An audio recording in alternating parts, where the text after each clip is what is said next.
अस्सलाम वालेकुम। ओके बच्चों, आज ना हम पढ़ेंगे ये माइक्रो आरएनए क्या होते हैं। क्या होते हैं? Micro RNA. अच्छा, माइक्रो आरएनए होते क्या हैं इसके बारे में आज हम डिटेल से पढ़ेंगे। आपने सबसे जाना है यहाँ पर प्लांट मोल लिखने हैं। वहां पर ना मैंने आज आप लोगों को पूरी इसकी ना प्रेजेंटेशन और हर चीज इधर अपलोड कर दिया ताकि ये आप लोगों को पेपर में पढ़ने के लिए मसला ना हो। ठीक है, पूरा कोर्स इसके अंदर हमने ऐड कर दिया है। प्लांट माइक्रो आरएनए के लिए आपने यहाँ पर जाना है। इसकी प्रिडिक्शन के लिए वो जो प्रेजेंटेशन है आपको यहाँ से मिल जाएगी। You are signed in as. Okay. अच्छा, इसमें वैसे मैंने ऑलरेडी किया हुआ था इसको। एक मिनट, एक मिनट, एक मिनट, एक मिनट।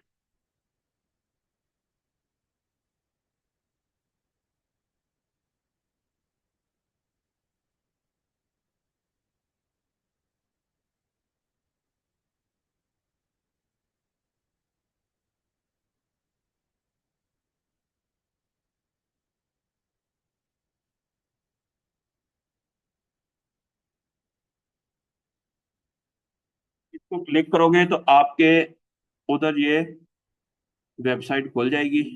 ठीक है, ये आ गया। ठीक है, ये होगी प्रेजेंटेशन है जो मैंने इधर अपलोड की हुई है।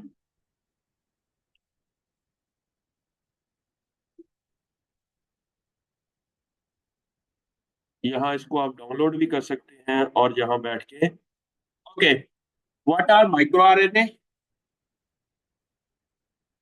ते why there is a need to understand the micro RNA. ठीक है, ये माइक्रो आरएनए होते क्या है, ये क्यों जरूरी है, इसका फंक्शन क्या है, इसको माइक्रो क्यों कहते हैं, ये इसको नॉर्मल मैसेंजर आरएनए क्यों नहीं कहते, माइक्रो आरएनए ही क्यों कहते हैं। ठीक है, अभी इस साल जो नोबेल प्राइज मिला है केमिस्ट्री में और नहीं इसमें फिजियोलॉजी और मेडिसिन में, वो उस बंदे को मिला है जिसने माइक्रो आरएनए की डिस्कवरी की थी। ये नोबेल प्राइज उसको मिला था इस साल। तो माइक्रो आरएनए होते क्या है, वाई माइक्रो आरएनए, इसका फंक्शन क्या है, ये question comes into your mind when you talk about micro RNA. ठीक है, माइक्रो आरएनए जो होते हैं ये एक स्मॉल मॉलिक्यूल होते हैं जिनकी लेंथ होती है 20 से 24 बेस पेयर के दरमियान, बेसिस के दरमियान। कितना? अगर हम एडेनिन गुआनिन साइटोसिन हम लिखते हैं तो इट मींस दैट कि ये जो है ये बेसिस हैं। क्या है? अगर हम तो ये कहते हैं कि ये, अगर यहाँ पर हम ये देखें ना, यहाँ पर मैं आपको लिख के बता देता हूँ। तो अगर ए है ना, अगर सिंगल ए लिखा हुआ है और उसके साथ लिखा हुआ टी, लिखा हुआ है फिर टी, यहाँ पर कितने न्यूक्लियोटाइड है? जी आयशा, कितने नजर आ रहे हैं आपको? 3 न्यूक्लियोटाइड है। इसको 3 बेसिस भी कहते हैं। क्या कहते हैं? एडेनिन गुआनिन साइटोसिन थाइमीन को क्या कहते हैं? बेसिस कहते हैं। लेकिन ए के नीचे क्या होता है? थायमीन। ठीक है, और ए और टी के दरमियान में होता है डबल बॉन्ड। क्या होता है? इस तरह टी के नीचे ए होगा और फिर टी के नीचे ए होगा। लेकिन अगर जी है तो उसके नीचे क्या होगा? सी। ये हमारे पास 4 बेस पेयर है। क्या है? ये क्या है? 4 बेस पेयर। ठीक है, ये अगर ये अकेला एटीटीसी लिखा हो तो फिर बेसिस कहेंगे। लेकिन अगर हम ये डबल स्टैंडर्ड फॉर्म में होगा तो इसे हम कहेंगे बेस पेयर।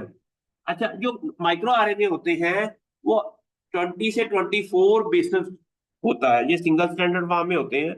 कितने होते हैं? कुछ माइक्रो आरएनए जिसकी लेंथ 20 होती है, कुछ की 21 बेसिस होती है, किसी की 22 होती है, किसी की 23 होती है और किसी की 24। इससे ज्यादा बड़े नहीं होते।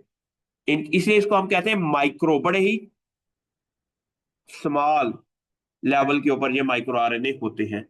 यहां तक क्या समझ आई आपको? जी।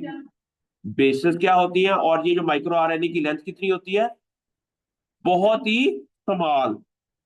अब यहां पर क्वेश्चन क्या रेज होता है? Can you ask raise some question on this statement? जी बच्चे, आपका नाम क्या है? आप ना बताएंगे क्या, इस अगर हम कहते हैं कि इसकी बेस 21 से 24 बेसिस वाले होते हैं, तो यहां से क्वेश्चन क्या रेज होता है?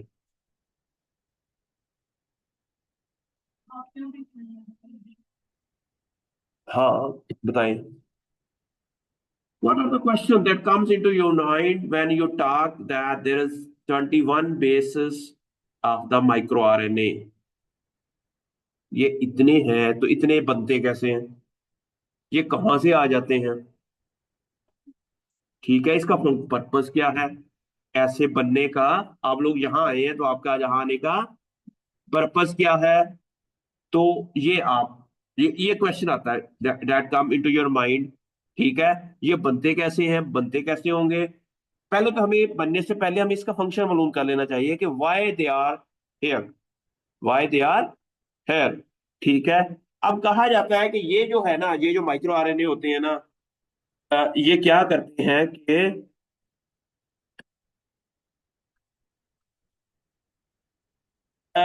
डेफिनेशन क्या है इसकी, क्या लिखी हुई है यहाँ पर?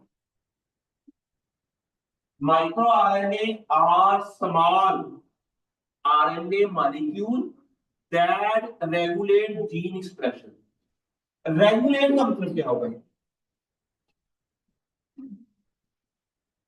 रेगुलेट, वो रेगुलेटर होता है। हम अक्सर वो होता है, वो रेगुलेटर होता है पंखे वाला, उसका मतलब क्या होता है? सम टाइम हम पंखे की हवा तेज कर देते हैं, मेंटेन करता है। यहां पर भी मतलब यही है कि मुश्किल लैंग्वेज में नहीं बता रहा आप लोगों को बच्चे, थोड़ी सी इंटरेस्ट आप भी पैदा करें ना सीखने की। ठीक है। जीन रेगुलेशन का मतलब है कोई ऐसी चीज जो कभी जीन के एक्सप्रेशन को हाई कर देती हो, कभी कम भी हो जाती हो, तो इसको हम कहते हैं जीन रेगुलेशन। अच्छा, अब जीन का एक्सप्रेशन को कम करने वाला जो मॉलिक्यूल है ना, उसको माइक्रो आरएनए कहते हैं। जीन के एक्सप्रेशन को कम जो कर देता है, उसको हम कहते हैं माइक्रो आरएनए। हाँ, this is very good question, this is what actually I am expecting from you guys, के when a plant knows that they need to produce microRNA to control the gene expression। इसका example ये है कि आपकी body के अंदर जब sugar का लेवल हाई होता है, तो आपने एक बड़ा एक खूबसूरत मैकेनिज्म पढ़ा हुआ है कि इंसुलिन का लेवल हाई हो जाता है। इंसुलिन का लेवल हाई हो जाता है। अच्छा, लेकिन जब शुगर का लेवल डाउन होता है तो इंसुलिन का लेवल भी क्यों हो जाता है? क्योंकि शुगर कम हो गई ब्लड के अंदर। Now there is no need to produce more insulin. इसे कहते हैं फीडबैक मैकेनिज्म। इसे क्या कहते हैं? Feedback mechanism. हाँ, नेगेटिव फीड, ये एक्चुअली फीडबैक का मतलब होता है रेगुलेट करना। फीडबैक का मतलब है जितना रिक्वायर्ड है उतना की।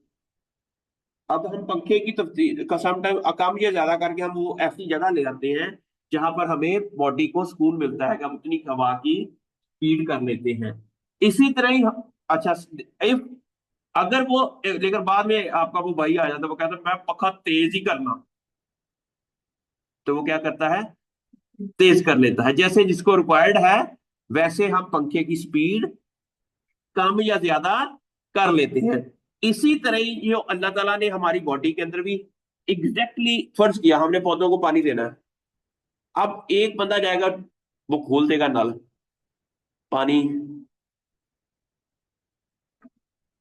लेकिन अगर हम पीछे से बंद ना करें, हर टाइम पानी देते रहे, तो क्या होगा? सैलाब आ जाएगा। सैलाब टाइप या उस पौधे के लिए नुकसान होगा। ऐसा ऐसा ही है। तो अब हम क्या करेंगे? कोई एक बंदा जाएगा जो जाके पीछे से पानी को बंद कर देगा, वो माइक्रो आरएनए होगा। वो क्या होगा? Micro RNA. लेकिन उस माइक्रो आरएनए को कब पता चलेगा कि मैंने जाकर वो पानी बंद करना है? ये क्वेश्चन है। ठीक है। अच्छा अब कै अच्छा अब उसको जानने से पहले आपको पहले ये पता होना चाहिए कि जीन एक्सप्रेस कब होता है, या जीन एक्सप्रेशन होता क्या है।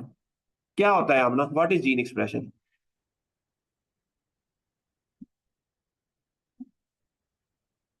डीएनए से मैसेंजर आरएनए का बनना, इसे हम कहते हैं।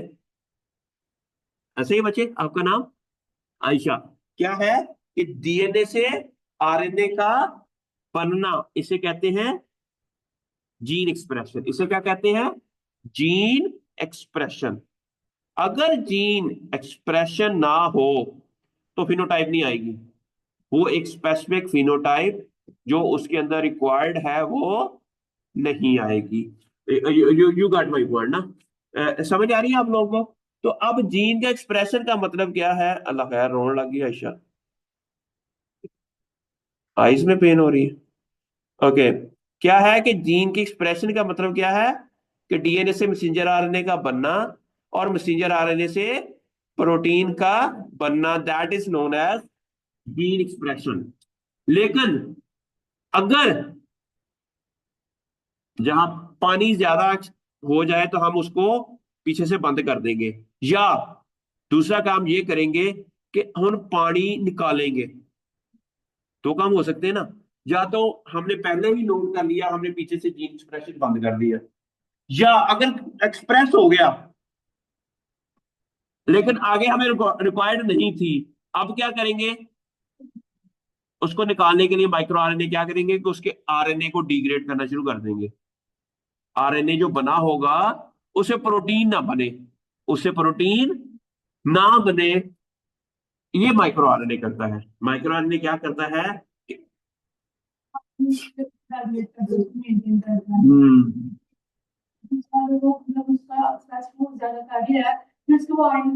डिग्रेड भी कर देता है, उसके आरएनए को डिग्रेड भी कर देता है। इसमें आरएनए स्प्लाइसिंग तरह का एक और मैकेनिज्म है, वो होता है। ठीक है। लेकिन उसको हम कहते हैं ट्रांसक्रिप्शनल जीन साइलेंसिंग। क्या कहते हैं? दो तरह की साइलेंसिंग होती है, एक होती है पोस्ट ट्रांसक्रिप्शनल जीन साइलेंसिंग, एक होती है transcriptional gene silencing. Transcriptional gene silencing क्या होती है कि डीएनए से मैसेंजर आरएनए बने ही ना, अब बनने ही ना दिया जाए। बस क्या, अब रिक्वायर्ड खत्म हो गई है उसकी, जरूरी जो काम थे वो हो गए हैं।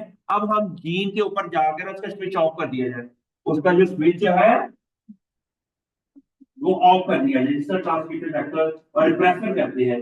लेकिन एक्चुअली ट्रांसक्रिप्शन फैक्टर और रिप्रेसर को भी एक माइक्रो आरएनए गाइड करता है। अच्छा, माइक्रो आरएनए दो तरह के होते हैं। कुछ माइक्रो आरएनए जो होते हैं वो ट्रांसक्रिप्शन को होने नहीं देते, अगर हो जाए फिर आरएनए को डिग्रेड भी करते हैं। दो तरह के, तो इस तरह के दो जो ट्रांसक्रिप्शनल जीन साइलेंसिंग का मतलब है जीन का एक्सप्रेशन का ब्लॉक हो जाना, हो जाना when they are not required, कि उससे ट्रांसक्रिप्शन हो ही ना। पहला क्वेश्चन। अगर हो जाए लेकिन हमें रिक्वायर्ड नहीं है, तो फिर उस आरएनए को किल कर देना, उस आरएनए को किल कर देना, इसे कहते हैं ट्रांसक्रिप्शन होने के बाद जीन साइलेंसिंग। इसे कहते हैं पोस्ट ट्रांसक्रिप्शनल जीन साइलेंसिंग। जी बच्चे, नेहा, नेहा ये नाम आपका? आपका पीछे अनम, अनम, अनम समझ आ रही है कि आरएनए बना, क्लास क्या हो गया? खत्म हो गया, मर गया, डिग्रेड हो गया। उसे कहते हैं पोस्ट ट्रांसक्रिप्शनल जीन साइलेंसिंग। ठीक है। तो इस तरह हमारे पास इस हम क्या करते हैं कि इसको स्लाइड शोज। हाँ क्या मतलब? हाँ, this is very good question कि आप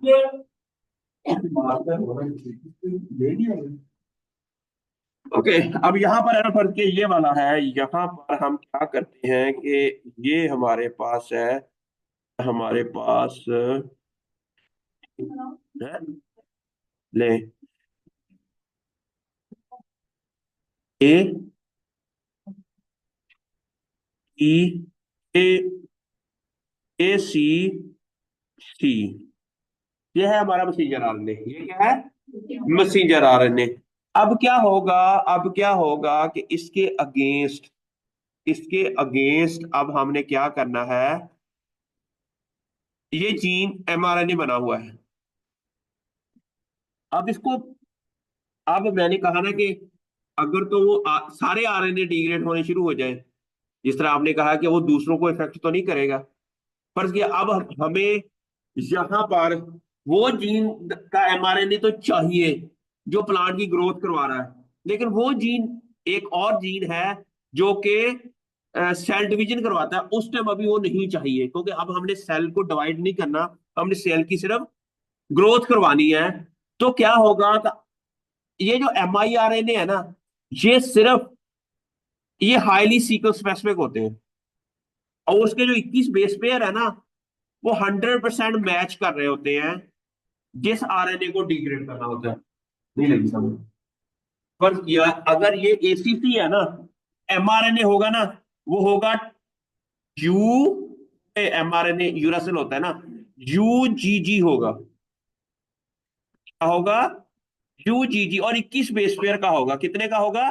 फर्ज किया एमआरएनए अगर इतना है ना, के दरमियान में 21 बेस पेयर यहां पर दरमियान में एग्जैक्ट मैच करते होंगे जो माइक्रो आरएनए के साथ, और ये माइक्रो आरएनए इसके साथ इधर बाइंड कर जाएगा।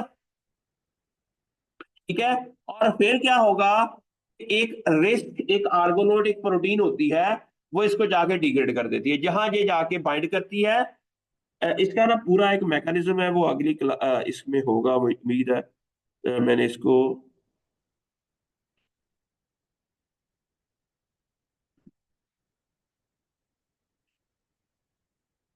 Slide show. अब ये देखें बच्चों, अब यहां पर लिखा हुआ है, एक मिनट, डेफिनेशन क्या है ये समझ आ गई। इसका रोल क्या है जीन रेगुलेशन में? एम आई आरएनए क्या करते हैं? They bind to the target messenger RNA molecule, leading to there are inhibition of this process control. यही बताइए मैंने अभी तक कि जो आरएनए होता है, लेकिन ये हर जीन का अलग माइक्रो आरएनए होता है। ये अमीन एक ना एबिलिटी या एक खूबसूरती है इसके अंदर, कि हर जीन का माइक्रो आरएनए भी है। और सुने, माइक्रो आरएनए वाले जीन होते हैं, क्या होते हैं? वो भी डीएनए से जिस तरह ट्रांसक्रिप्शन होती है, इस तरह माइक्रो आरएनए की भी ट्रांसक्रिप्शन होती है, और वो एग्जैक्ट मैच कर रहे होते हैं। फर्ज किया यहां से लेकर यहां तक ये सारा माइक्रो आरएनए है, लेकिन मेरा ये माइक्रो आरएनए इसके साथ एग्जैक्ट मैच करेगा और इसको डिग्रेड कर देगा। जी ठीक, ठीक है। अब है, ये हमारे पास माइक्रो आरएनए है ना, तो इसकी सीक्वेंस है AUG3CA। ठीक है, इसका एग्जैक्ट मैच क्या करेगा? UACGGU। अब ये क्या करेगी कि यहाँ बाइंड करेगी, और एक का टेबल लगा इसके साथ ना एक एक और कॉम्प्लेक्स होता है। मैं दोबारा से, अच्छा, आपको इसकी ना बायोसिंथेसिस कैसे होती है, इसके एक जीन्स होते हैं, क्या होते हैं? मैं माइक्रो आरएनए की बायोसिंथेसिस वाला कोई नहीं, मैं देखता हूँ। M I R N A bio, biosynthesis का मतलब क्या होता है? बायो मीन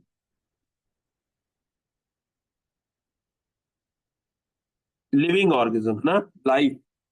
ठीक है। और सिंथेसिस मीन,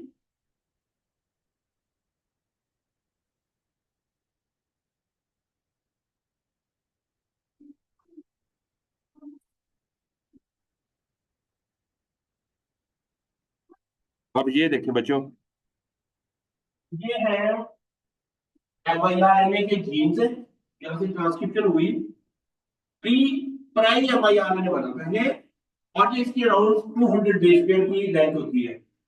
फिर इसके ऊपर डीसीएल, डॉल, टीजीएन, एसआईआर, ये सारे इसको इसके लिए जो अक्सर चीजें है ना, इसको ये देखो ये रिमूव कर दिया इन्होंने। फिर DCLR क्या करता है, वो इसको छोटे छोटे फर्ज के टुकड़ों में कन्वर्ट कर देता है। DCL क्या करता है कि फर्ज किया ये 200 बेस पेयर का है ना, इसमें से ये 21 बेस पेयर को अलग कर दिया, छोटे छोटे टुकड़ों में कन्वर्ट कर दिया। जब वो कन्वर्ट हो जाएगा फिर ये जाएगा रिस्क के अंदर, जिसको हम कहते हैं ये रिस्क है। अच्छा, पहले ये बड़ा मॉलिक्यूल होता है जो कि, और ये डबल स्टैंडर्ड आरएनए में होता है। क्या होता है, डबल स्टैंडर्ड आरएनए बनता है। ये डायरेक्ट इसकी जीन्स होते हैं जो कि कहां से बनते हैं, DNA से आरएनए बनता है। माइक्रो आरएनए की बात हो रही है यहाँ पर, अभी जी एक्सप्रेशन तो हो गया ना, अब माइक्रो आरएनए भी बनना शुरू हो जाते हैं। माइक्रो आरएनए क्या होता है कि इसके ऊपर में ये सारे इसके अंदर ये पॉल टू ये डाइसर ये सारे एक्टिव करके ना इसको छोटे से 21 बेस पेयर के टुकड़ों में कन्वर्ट कर देते हैं। जब ये कन्वर्ट होते हैं फिर ये चले जाते हैं रिस्क, एक कॉम्प्लेक्स है एक रिस्क। कौन सा, रिस्क एक कॉम्प्लेक्स है जो कि इसका एक टुकड़ा रिमूव कर देते हैं। एक स्टैंड इसका रिमूव हो गया, अब पीछे रह गया एक स्टैंड, अब रह गया सिंगल स्टैंडर्ड फॉर्म में। अब ये रह गया सिंगल स्टैंडर्ड फॉर्म में। अब इस एग्जैक्टली इस बेस पेयर की को इसको इसका जब इसको प्रोसीजर आगे मिलता है ना, ये उसके साथ जाकर ये बाइंड कर जाता है, फिर यहाँ पर बाइंड कर गया। अब रिस्क क्या करेगा, रिस्क इसके अंदर एक कॉम्प्लेक्स है आरएनए इंड्यूस्ड साइलेंसिंग कॉम्प्लेक्स। ये क्या करेगा, इसको एक कट इधर से लगा देगा, एक कट इधर से लगा देगा, और उससे क्या होगा कि आरएनए डिग्रेड हो जाएगा। आरएनए क्या हो जाएगा, लेकिन इसके लिए हाईली सीक्वेंस स्पेसिफिक होना जरूरी है। इसके लिए ये देखे ना, यहाँ पर भी इन्होंने क्या किया हुआ है, ये जो MIRNA जीन्स हैं, उन्होंने M I R N A duplex बनता है, फिर ये साइटोप्लाज्म में पहले ये प्रोसेस सारा न्यूक्लियस में होता है, साइटोप्लाज्म में होता है, फिर mRNA की ट्रांसलेशनल इनहिबिशन भी हो जाती है और डिग्रेड भी हो जाता है। समझ आ गई यहाँ पर, ठीक है। अब ये सारा काम करने के बाद क्या होता है कि ये देखना इसकी सिग्निफिकेंस क्या है, प्लांट का जो रोल क्या है, कि इसका रोल क्या है, प्लांट के अंदर इसका रोल क्या है कि are essential for various biological process including development, stress response and metabolism के अंदर भी इसका रोल है। अच्छा, अब यहां से क्वेश्चन ये रेज होता है कि माइक्रो आरएनए के कितने जीन्स होते हैं प्लांट के अंदर, क्या हर जीन के अगेंस्ट माइक्रो आरएनए होता है, क्या एक माइक्रो आरएनए एक से ज्यादा जीन को कंट्रोल कर सकता है, ठीक है। अच्छा, अब हम जिन जीन्स के ऊपर काम कर रहे हैं, फिर क्या आप जेबी के ऊपर जेबी जीन्स के ऊपर, क्या इनके अगेंस्ट भी माइक्रो आरएनए प्रोड्यूस होते हैं कि नहीं। अच्छा, फर्ज किया हम चाहते हैं कि इनो इनर नो आउटर एक जेबी जीन है, ये जब वो एक्सप्रेस होता है तो जो है ना उसकी सीड कोड डेवलप होता है, ठीक है। अब हमने देखा कि ये एक्सप्रेस हो रहा है हो रहा है हो रहा है, लेकिन सीड कोड बन गया, अभी भी वो एक्सप्रेस हो ही जा रहा है, तो क्या होगा, ओवर भी हमने मकान बना दिया हाथ से, फिर मिस्त्री उठते ही और वो तो हमारे लिए ऊपर बर्डन होगा, हमारे ज्यादा पैसे लेंगे, हम कहेंगे दबा हो जाओ, जब उसको साफ साफ देंगे और वो उसको छत पेंट करवाना था, पूरे घर को पेंट करवा लिया, now there is no need of, ठीक है। तो इसी तरह ही अब वो बन गया है, अब हमने इसके अगेंस्ट माइक्रो आरएनए छोड़ देने, जो उनको पीछे पीछे मार के जो नहीं निकलते थे उन्होंने मार देना, ये काम है माइक्रो आरएनए का। माइक्रो आरएनए का काम क्या है कि अगर वो नहीं भी निकलते घर से, उनको बुलेट है, ये क्या है, बंदूक है, बंदूक के अंदर रिस्क बंदूक है, जो रिस्क है, जो मैंने रिस्क का बताया था, रिस्क जो है ये बंदूक है, माइक्रो आरएनए क्या है, बुलेट्स है, तबाही। माइक्रो आरएनए क्या करता है, वो तबाही कर देता है, और माइक्रो आरएनए क्या कर देता है, उन जीन्स के एक्सप्रेशन को ब्लॉक कर देता है। Micro RNA act as a bullet to control gene expression in plants. यहां तक कंसेप्ट क्लियर हो गया? अच्छा, अच्छा उसके बाद होता है कि ये इसके फंक्शंस हैं जी। अब आगे हमारी जीन फैमिलीज क्या होती है, इसके बारे में अगर हमने पढ़ना है कि इसकी जीन फैमिलीज जो हम प्रिडिक्शन कर रहे हैं कि gene families are group of related genes that share a common ancestor they raise through gene duplication effect. ऐसे ही होता है ना, ये मैंने पढ़ाया हुआ आप लोगों को, ये तो वो कहानी है ऑलरेडी। सिग्निफिकेंस क्या है कि gene family contribute to the functional diversity in plants, allowing adaptation to various climateric conditions। ठीक है। और उसके बाद एग्जांपल्स क्या है कि इसके अंदर डिफरेंट जीन फैमिलीज है, मिक है, एमवाईसी है, लैक ट्रांसक्रिप्शन फैक्टर्स है which are involved in key functions like stress response and ये सारा इसका रोल है। अगर ये ना हो फैमिलीज, प्लांट के अंदर वो तमाम मॉलिक्यूलर फंक्शंस नहीं हो सकते जो रिक्वायर्ड है। लेकिन इन जीन के एक्सप्रेशन को ब्लॉक करना भी जरूरी है, इन जीन के एक्सप्रेशन को ब्लॉक करना भी जरूरी है when they are not needed. ठीक है, प्लांट का स्टोमेटा बन गया, स्टोमेटा अब होना ना भी हो, स्टोमेटा कैसा होता है ना, अब और बनता जाएगा तो वो अजीब सा हो जाएगा, तो वो हमारे लिए ठीक नहीं होगा। तो आ गया नेक्स्ट इसकी बायोजेनेसिस। ऑलरेडी मैंने बता दिया कि एमआईआरएनए की बायोजेनेसिस कैसे होती है। एमआईआर ट्रांसक्राइब फ्रॉम एमआईआर जीन्स, मैंने कहा था इनके जीन्स होते हैं इनटू प्राइमरी ट्रांसक्रिप्ट, इसको हम प्राइमरी माइक्रो आरएनए कहते हैं। ठीक है, दिस प्राइमरी आरएनए का प्रोसेस बाय डॉर्शा, ये वो सारे कॉम्प्लेक्स है जिसके थ्रू इनका न्यूक्लियस के अंदर फिर से प्रीकर्सर माइक्रो आरएनए बनता है। फिर प्रीकर्सर माइक्रो आरएनए के बाद फिर इसकी प्रोसेसिंग होती है डाइसर। जो डाइसर ये है, ये रिस्क के अंदर होता है, जो रिस्क नहीं मैंने बताया था, रिस्क कॉम्प्लेक्स होता है, इसके अंदर क्या होता है डाइसर। ये ये डबल स्टैंडर्ड आरएनए को सिंगल स्टैंड कर देता है, फिर ये उसके साथ बाइंड करके उसको डिग्रेड कर देता है। जिस मैसेंजर आरएनए को डिग्रेड करना होता है उसको ये डिग्रेड कर देता है। आरएनए को डिग्रेड करने वाले एंजाइम्स को क्या कहते हैं? डाइसर। अच्छा, वैसे एग्जैक्टली डाइसर, डाइसर भी है और रिस्क भी। ये डाइसर भी, डाइसर भी यहाँ पर डाइसर नहीं होता, सॉरी, यहाँ पर आर्गोनॉट होता है जो। ठीक है, डाइसर ऊपर होता है जो शुरू में जो बड़ा कॉम्प्लेक्स माइक्रो आरएनए होता है उसको शॉर्ट करने वाला वो डाइसर होता है। वो क्या प्री से मेच्योर बनाने, वो भी आरएनए को डिग्रेड ही कर रहा है एक्चुअली। तो भी समझो वो काट छाट कर रहा है ना, कैंची से काट छाट, हम कपड़ा है ना पहले क्या करते हैं कि थर्ड में से पहले कट करके हमने पहले बना सेपरेट कर लेते हैं, फिर तो सेपरेट करने के बाद बाजू उसमें से और सेपरेट कर लेते हैं। समझे, ऐसे करना है कि पूरा एक थान है, उसमें से पहले छोटा कट किया, उस छोटे में से आगे छोटा बाजू बनाने के लिए, वो छोटा बिल्कुल छोटा जो है वो माइक्रो आरएनए है। वो क्या है? वो माइक्रो आरएनए है। ये दोनों आरएनए को डिग्रेड ही कर रहे हैं, ये दोनों क्या कर रहे हैं? अच्छा, अगर हम कहें आयशा को डिग्रेड करने वाला कौन होगा, उसको हम कहेंगे आइशेज, एज लगा देंगे, जिसके साथ भी एमानेज, आलिएज, साजदेज। इसका मतलब है किसी भी चीज को आरएनएज, आरएनएज एंजाइम्स होते हैं ना, ये भी सारे एंजाइम्स ही हैं। फिर इसके अंदर आर्गोनोड। ठीक है, आर्गो, इस प्रोटीन का नाम क्या है? आर्गोनोड। अच्छा, लेकिन ओवरऑल ये एक क्लास ऑफ आरएनएज है। ये क्या है?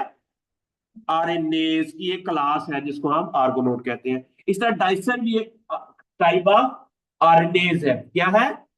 अच्छा, अब आरएनए अगर सिंगल स्टैंडर्ड फॉर्म में हो, अगर वो डिग्रेड हो जाए, उसको उस आरएनए के मॉलिक्यूल कहेंगे single standard RNA degrading enzyme. ठीक है, अगर डबल स्टैंडर्ड आरएनए वाले को डिग्रेड करे उसे हम कहेंगे डीएसआरएनएज। क्या कहेंगे उसको?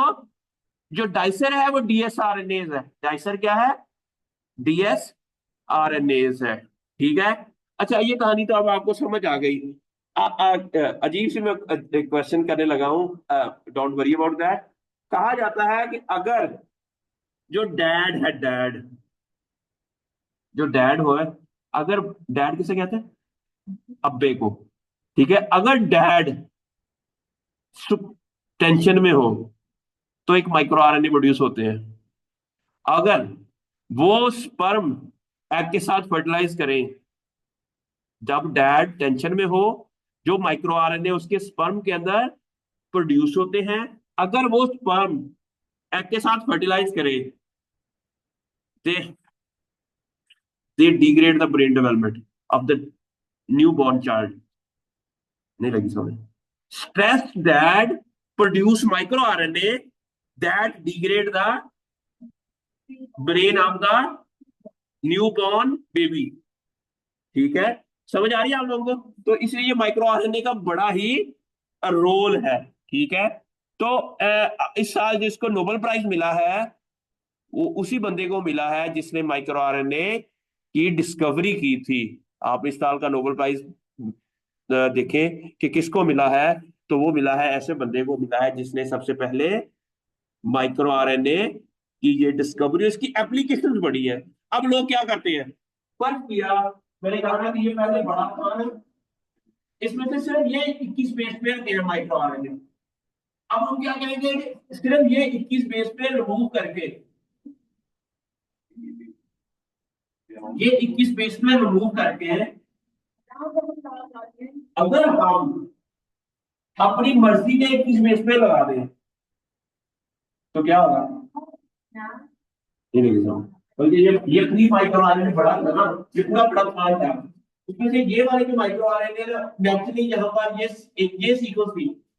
लेकिन हमने कहा कि अपनी एक ये माइक्रो आरएनए क्लोन किया, और क्लोन करके एक पौधे के अंदर ट्रांसजेनिक एक नया माइक्रो आरएनए ऐड कर दिया।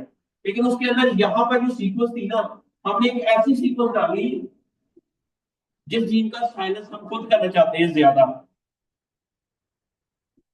ट्रांसजेनिक प्लांट बना लिया। अब क्या होगा कि वो जीन कभी भी एक्सप्रेस नहीं होगा, जो भी एक्सप्रेस होगा फॉरन वो उसका एमआरएनए, तो वो उस जीन का जो एक्सप्रेशन है ना, वो परमानेंटली कभी भी एक्सप्रेस नहीं होगा। वो जीन कभी भी प्लांट के अंदर एक्सप्रेस। अच्छा, हम चाहते हैं कि एक वायरस है जो कि पौधे को बड़ा अटैक करता है, उसकी वजह से डिजीज आती है।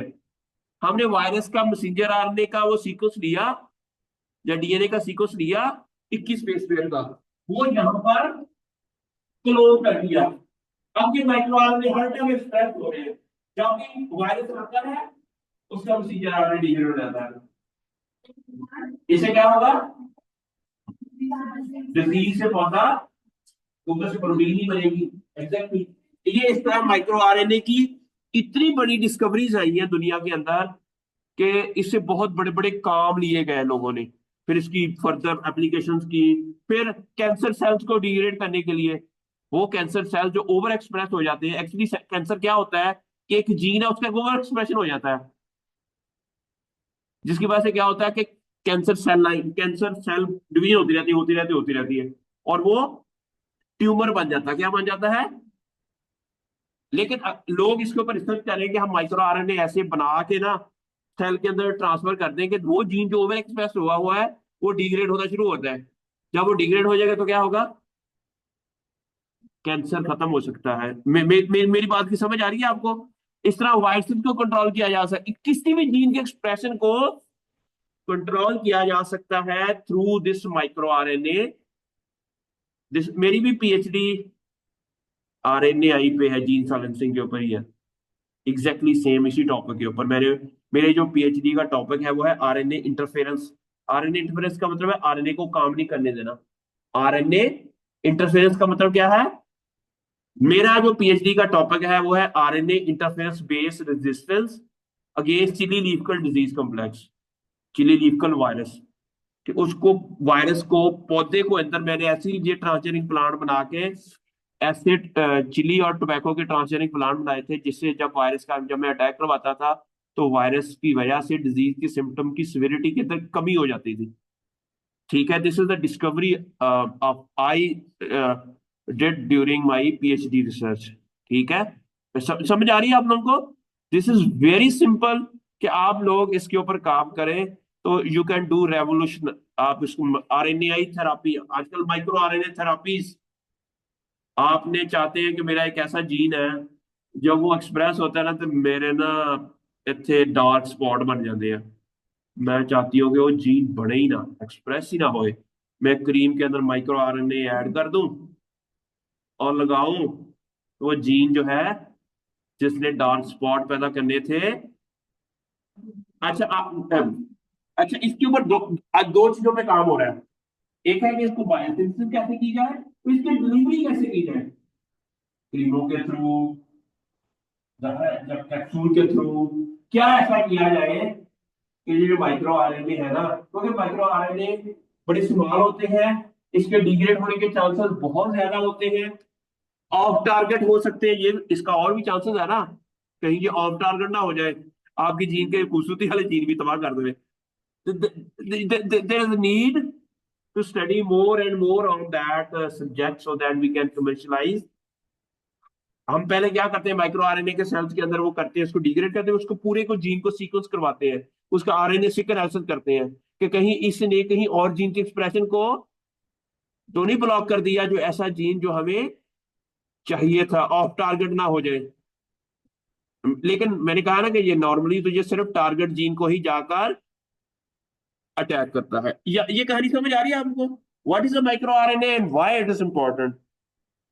माइक्रो आरएनए की रेगुलेशन करता है जीन एक्सप्रेशन की, इसका रोल है डेवलपमेंट के अंदर, इन्वायरमेंटल स्ट्रेसेस के अंदर भी इसका बड़ा रोल है कि they are involve in response to environment environment helping plant adopt to changing environmental conditions के मुताबिक। जो हमने बॉटनी में जितनी चीजें पढ़ी हैं उन सब के अंदर इनका रोल है।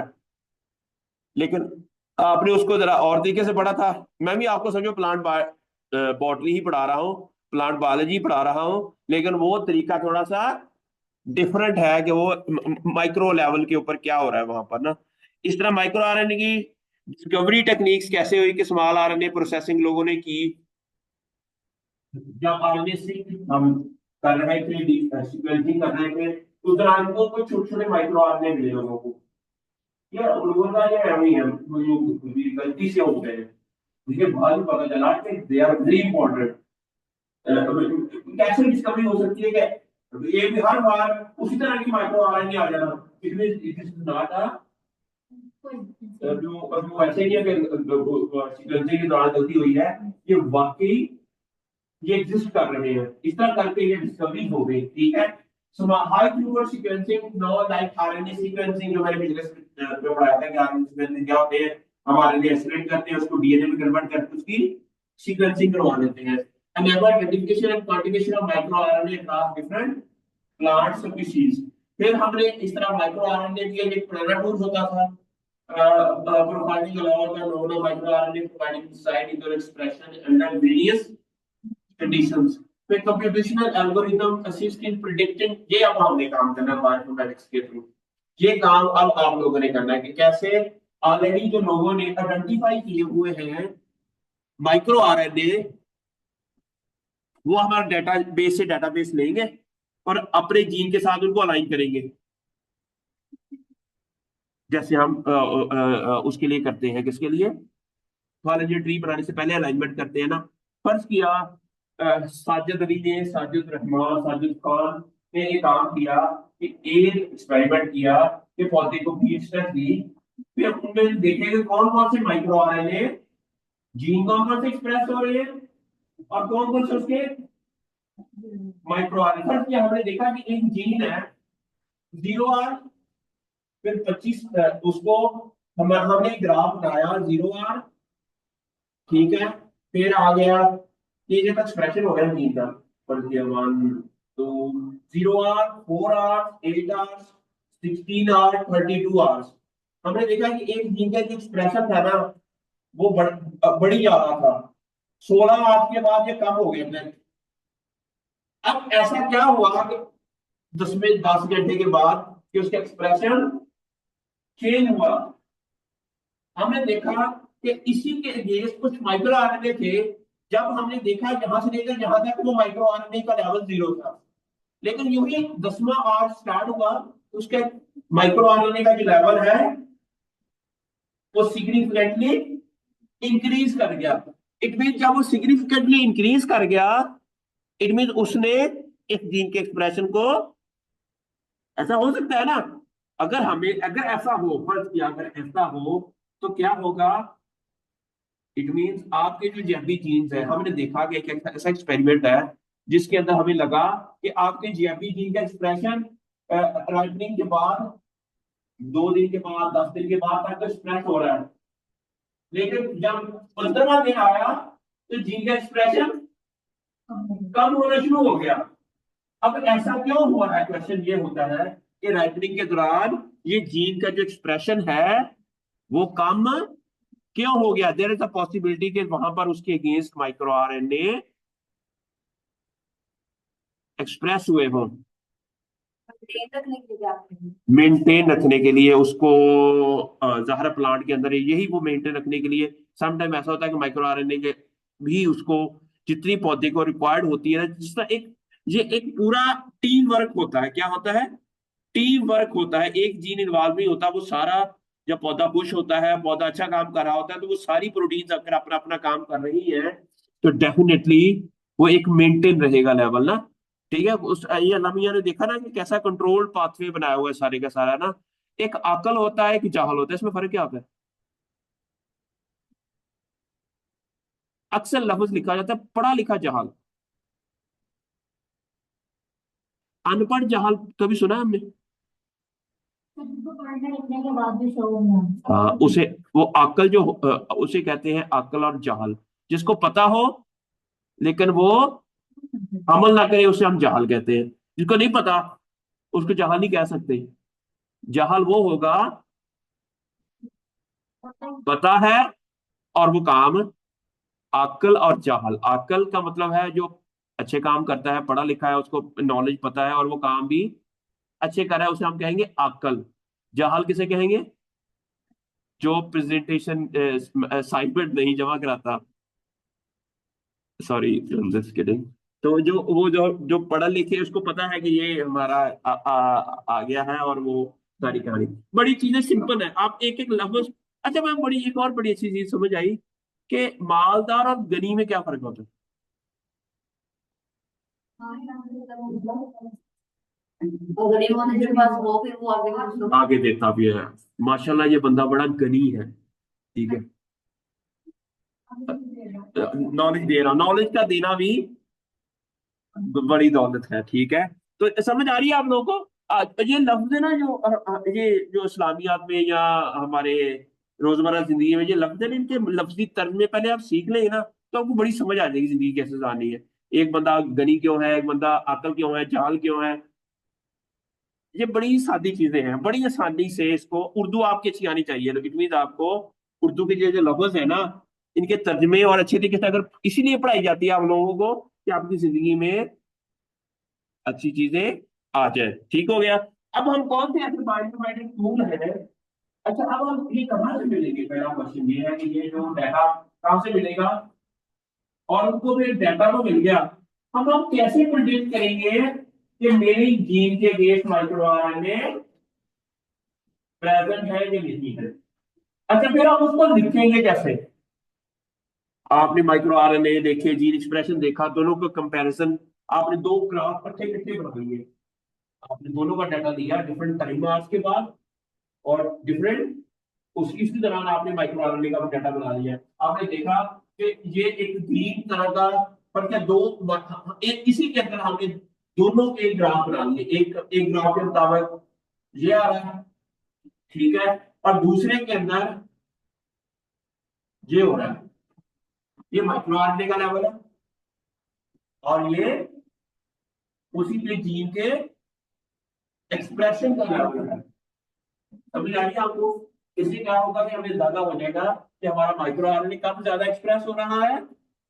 जितनी इसका मतलब है कि जब माइक्रो आरएनए का लेवल ज्यादा हो रहा है तो इसका कम हो रहा है, इसलिए ये दोनों नेगेटिव कोरिलेशन में है। किसमें? Negative core. अब स्टैट भी यहां पर लगेगी, इसलिए आप स्टैट भी पढ़ रहे हैं। कोई भी काम क्यों पढ़ाया जाता है? क्यों इतने बड़े बड़े साइंटिस्ट मिलके ये कोर्स डिजाइन करते हैं? ताकि आप लोगों को चीजें, ये आपकी बेहतरी के लिए है। मैं मजाक नहीं करता। मैं टेक्सास एएनएम में पीएचडी मेरी हो गई थी, मेरा सिर्फ वाइवा रहता था। मैं इसमें मैं पीएचडी था। मैं 3 महीने की फेलोशिप के ऊपर अमेरिका गया। वहां मुझे बीएससी के बच्चों ने मुझे साइंस सिखाई, ये एक्सपेरिमेंट करने सिखाए। प्लांट साइंसेज के स्टूडेंट थे, बीएससी के, बीएससी ऑनर कर रहे थे वहां। मेरा जो सुपरवाइजर था उसने मुझे उसके पास भेज दिया कि पाकिस्तान वाया निकला होता। वो मुझे बीएससी के बच्चों ने ऐसे ऐसे ये जो माइक्रो आरएनए आइसोलेट करके दिखाए, ऐसी ऐसी चीजें, एग्रीकल्चर के प्लांट साइंसेज के स्टूडेंट थे। तो वो मैंने उनसे सीखा जाके। And they know how to design the experiment, how to conduct, और everything they know about the. अभी हम एमएससी में भी, पीएचडी में मुझे एमएससी का कख नहीं पता था कि यूएसए में ना, मैं टेक्सास एएनएम यूनिवर्सिटी में गया तो वहां बीएससी के बच्चे ये सारा कुछ जानते थे कि एक्सपेरिमेंट रन करने कैसे करना है, प्लान कैसे करना है, वायरस एनाकुलम कैसे देने हैं, क्योंकि मेरी पीएचडी सारा वायरसेस के ऊपर थी। फिर वायरस के बाद ये माइक्रो आरएनए का डाटा कैसे लेना है, ये सारा डाटा उन्होंने मैंने वहां पर, जहाँ मुझे भी आता था बीएस पीएचडी के दौरान तो मैंने कर लिया था, जहाँ पीएचडी के दौरान ही करना था किलो करना, लेकिन एमएससी तक मुझे कख नहीं आता था, जिस तरह आप लोगों को कख नहीं आता। मुझे भी नहीं आता था। इवन मैंने एमएससी तक, एमफिल करने तक कभी पेपर ही नहीं पढ़ा था। हमारे टीचर ऐसे निकम्मे होते थे, हमें पढ़ाते ही नहीं थे। लेकिन जब मैंने पीएचडी की तो पीएचडी के दौरान में सीखा, पता चला कि हमारे साथ तो वो कहते हैं ना, वो है, धोखा हो गया और हमें प्रैंक हो गया। ठीक है। तो अब हम, मैं चाहता हूँ कि जो हमारे साथ धोखे हो ना वो हमारे बच्चों के साथ ना हो। इवन अभी भी हमारे कुछ बच्चे जो कुछ और यूनिवर्सिटी से पढ़ के आते हैं,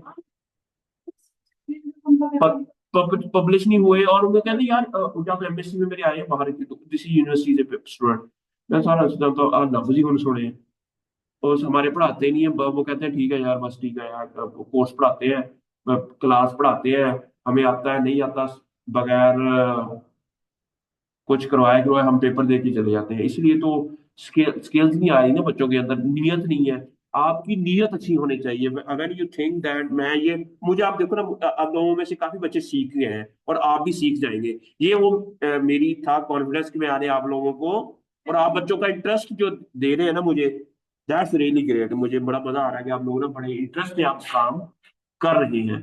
तो ये मैं कल मेरा एक बीएससी पब्लिक हेल्थ को मैं पढ़ाता हूँ, फर्स्ट सेमेस्टर को, उधर से पंजाब यूनिवर्सिटी में ना, उसको साइंस पढ़ाता हूँ। एक सब्जेक्ट है साइंस का, साइंस ऑफ ग्लोबल चैलेंजेस। कल मेरी स्टूडेंट बीएससी फर्स्ट सेमेस्टर की स्टूडेंट ने ना रिव्यू आर्टिकल उसका पब्लिश हो गया, बीएससी फर्स्ट सेमेस्टर। और साथ ही उसने अभी एक न्यूज आर्टिकल में, मैं आपको दिखाता हूँ, उसकी मुझे कल मैसेज आया, सर मैं this is the question that I want you to, कि आप लोगों के अंदर ये चीजें आ जाएं। जीनश, क्या नाम था उसका, जीनश, ये है ना। ये देखिए, ये इसने मुझे कल मैसेज किया, डॉक्टर साहब I hope you are doing well, the exciting news with you, the White article has been published in Daily Minute Wider, और वहाँ पर I have loved it, that's why you are all sports and guidance। तो बच्चे, उनको इतना मैंने हर class के, आपके अंदर नहीं, मैं पैशन से पढ़ाता हूँ। उनको कहता हूँ कि मैंने आप लोगों को साइंटिस्ट, बीएससी फर्स्ट सेमेस्टर में आ जाते हैं ना, मैंने उनको कहता हूँ कि मैंने आप लोगों को साइंटिस्ट बनाना है। तो वो बच्चे बड़े शौक से, जब उनको मैं इंकरेज भी करता हूँ, फिर सॉरी मैं कभी कभी आप लोगों का जवाब नहीं दे सकता क्योंकि मेरे पास इतने स्टूडेंट करते हैं ना, तो कुछ ना कुछ कभी मैं लेट हो सकता हूँ, लेकिन इंशाल्लाह अभी बच्चे ये भी बड़े पब्लिक हेल्थ वाले, जो हिसाब ला लो, एक क्लास में 50 है, दूसरे में 50 है, ये वो मुझे मैसेज भेजते रहते हैं क्योंकि मॉर्निंग रेप्लिका वहां पर ज़्यादा वो ज्यादा बच्चे हैं। तो इन सब के बच्चों को मैं देखता हूँ, उनको जवाब भी देता हूँ, तो समटाइम मिस हो जाती है ना चीजें, लेकिन कोशिश होती है कि हर एक को आंसर दिया जाए टाइमली। ठीक हो गया। ये वो उसमें फिर तो इस तरह ये बच्चे हैं जो कि माशाल्लाह जी हमारे साथ, हमारी वो सक्सेस स्टोरीज हैं, जो हम मेहनत करते हैं तो अल्लाह मियाँ रिवार्ड देता है। ठीक है। और ये होगा, ये क्यों नहीं होगा, होगा इंशाल्लाह। ठीक, उसके बाद आ गया नो वाइड एनालिसिस के अंदर, हम इसके अंदर क्या कर सकते हैं कि माइक्रो आरएनए को कैसे, by providing us involves studying complete genome to understand the distribution and function of messenger RNA या micro RNA या health species. Data integration, it combines various types of genomic including DNA sequence, RNA sequencing। इन सारे डाटे को हम combine करके हम integration, integration किसे कहते हैं बच्चों,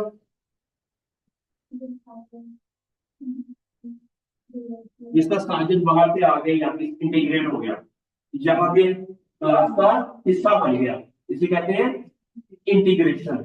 अगर कोई जीन है, हम किसी पौधे के अंदर ट्रांसजेनिक प्लांट लाते हैं, तो जीन बाहर से आया, वो आपके क्रोमोसोम का पार्ट बन जाना, इसे कहते हैं, आइए समझ आइए, इसे क्या कहते हैं, इंटीग्रेशन। ठीक है, हम क्या करते हैं कि comprise various genomic data, DNA sequence, RNA expression data और फंक्शनल नोटेशन को कंबाइन करके हम किसी सरप्राइजिंग कंक्लूजन के ऊपर, ये ऐसा क्यों है, आपकी शक्ल ऐसी क्यों है, ये कलर ऐसा क्यों है, प्लांट ड्राउट टॉलरेंट क्यों है, प्लांट के ऊपर डिजीज आई है जो क्यों आई है, ठीक है, किसी जीन के ओवर एक्सप्रेशन होने की वजह से हुई है, या किसी डिजीज के, किसी जीन के एक्सप्रेशन के कम होने की वजह से हुई है। वायरसेस ने अटैक किया तो डिजीज आ गई, वायरसेस ने ऐसा क्या किया कि डिजीज आ गई, इतनी उन्होंने किसी जीन के एक्सप्रेशन को कम कर दिया होगा, किसी जीन के एक्सप्रेशन को अपनी मर्जी के मुताबिक, जिस चीज की वायरस को जरूरत होगी उनके जीन्स के वो एक्सप्रेशन को हाई कर देगा, जिस जीन के एक्सप्रेशन की वैसे रेजिस्टेंट जीन जो वायरस को किल करेंगे, तो वायरस क्या करेगा, उनको एक्सप्रेशन को, और वायरस देखो 6 जीन है वायरस के अंदर, एक तरफ 30,000 जीन है, सब टाइम वायरस जीत जाता है, कोरोना जीत वायरस जीत जाता है, हेपेटाइटिस ए वायरस जीत जाता है, जिनकी जीनोम के अंदर सिर्फ 4 से 5 जीन्स होते हैं। अब वो क्या करता है, वो मेन मशीनरी को जाके कंट्रोल करता है, पर क्या प्लांट के अंदर मेन काम क्या है, प्लांट के अंदर फोटोसिंथेसिस है, और और रेस्पिरेशन है, और ट्रांसक्रिप्शन होना, ये एक प्रोसेस है ना। अगर इसी को ब्लॉक वो जाके वायरस या राइबोसोम को पकड़ ले, राइबोसोम में क्या होता है, प्रोटीन बनती है, उसके अब प्रोटीन ही नहीं बनेगी तो क्या होगा, ज्यादा वायरस क्या करे कि सिर्फ उन्हीं चीजों को कंट्रोल कर, एक एक मिनट,